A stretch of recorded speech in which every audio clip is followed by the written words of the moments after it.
6. sezon resmi olarak yolda ve Steven Knight'ın söylediğine göre bu sezon şimdiye kadarkilerin en iyisi olacak. Bu da 5. sezonun daha üstüne çıkacağı anlamına geliyor ki bu sezonda hemen hemen her şey vardı.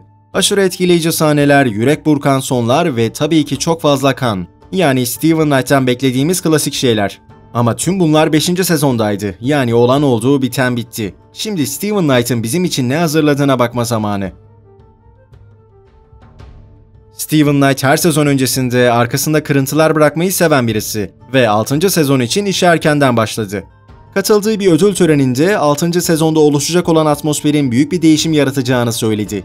Ayrıca bu sezon 2. Dünya Savaşı'nın başlamasıyla sona erecek. Ancak görünüşe göre bu seri sadece 6 sezonla kalmayacak.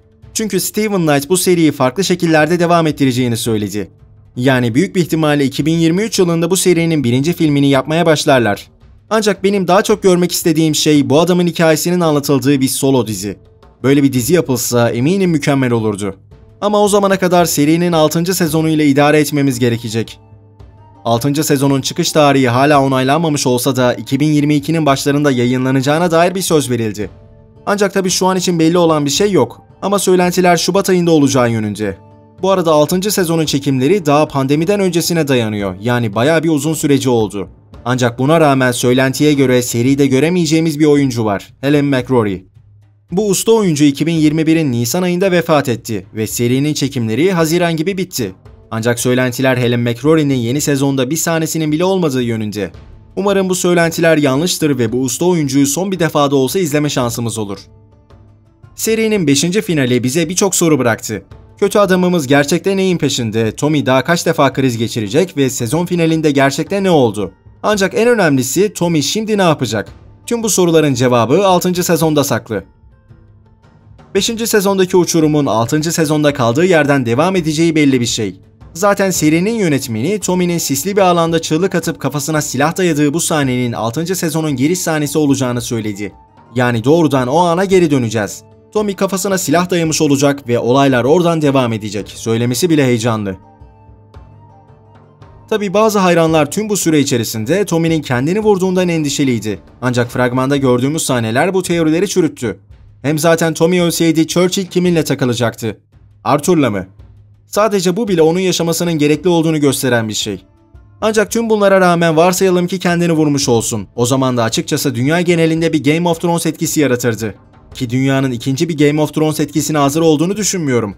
Her neyse bu kötü senaryolar için endişelenmemize gerek yok. Çünkü Steven Knight'ın söylediğine göre 6. sezon şimdiye kadarkilerin en iyisi olacak. Zaten adamlar bu sezon için resmen ölüyü dirilttiler. Yani beklenti bayağı büyük. Bu arada 6. sezonun ayrı bir özelliği de 30'lu yıllarda geçecek olması. Eğer tarihle aranız iyiyse bu yıllarda ne olduğunu biliyorsunuzdur. Savaş. Dolayısıyla bu sezonda savaşla ilgili fazlasıyla söylenti olacak. Ve tabii ki bu söylentilerde Shelby'leri kötü etkileyecek. Gelecek sezon şu an için ne kadar bulanık olsa da bazı olası şeyler gün gibi ortada. Örneğin bu sezonda Tommy'nin faşizm yanlısı bir düşmanla karşı karşıya geleceği gibi. Tabii şu an aklınıza kimin geldiğini tahmin edebiliyorum. Ancak bu adamın dışında serinin faşizm seviyesini yükseltecek bir başka kişi daha var. Tabii en azından yönetmen Anthony Byrne'ün söylediğine göre. 6. sezonda göreceğimiz bu faşizm yanlısı karakter Amber Anderson tarafından canlandırılacak. Ve söylentiye göre oldukça karanlık birisi. Yani eminim Tommy'ye parası için bir şans verecektir. Tabii tüm bu faşizm olayı o dönemi yansıtan ve anlatılması gereken bir şey. Ancak tüm bunların Tommy'nin hoşuna gitmediği belli. Zaten son bölümde yaptığı o dahiyane plan bunu kanıtlamış oldu. Bu arada bu dahiyane planın nasıl işe yaramadığını hala anlamış değilim. Sen git hem akıl sağlığı bozuk olan hem de kokain bağımlısı olan bir adam bul ki ayrıca bu adam neredeyse 15 yıldır eline silah almamış olan birisi olsun ve buna rağmen ondan hayatının atışını yapmasını iste. Yani tek kelimeyle mükemmel bir plan. Ancak bu planın işe yaramaması yeni sezonda bazı yeni yüzler göreceğimiz anlamına geliyor. Ve Stephen Graham da bunlardan biri. Bu ünlü oyuncuyu 6. sezonda göreceğiz ama büyük bir ihtimalle Al Capone olarak görmeyeceğiz. Çünkü daha önce Steven Knight Amerikan mafyasına değinmek istemediğini söylemişti. Yani onu farklı bir karakterde kullanabilir. Ayrıca Steven Knight'ın söylediğine göre birçok ünlü isim serinin son bölümünde olmak istemiş. Ki bu isimler Samuel Jackson gibi önemli isimler. Tabii ki bu kişileri önceki sezonlarda da görmek isterdik. Ancak Steven Knight'ın katı kuralları buna izin vermedi. Ama The Guardian'a verdiği röportaj bize bu kuralları 6. sezon için askıya aldığını gösteriyor. Bu arada bu sezonda büyük bir ihtimalle Grace'i bol bol göreceğiz. Çünkü Tommy iyice depresyonda, yani Grace her yerden çıkabilir. Ayrıca Shelby ailesinden Arthur ve Finn de bu sezonun 2 önemli ismi olacak gibi. Her neyse, düşüncelerinizi bana yorumlarda bildirin ve burada gördüklerinizi beğendiyseniz ya da daha fazlasını istiyorsanız abone olmayı unutmayın. Hoşça kalın.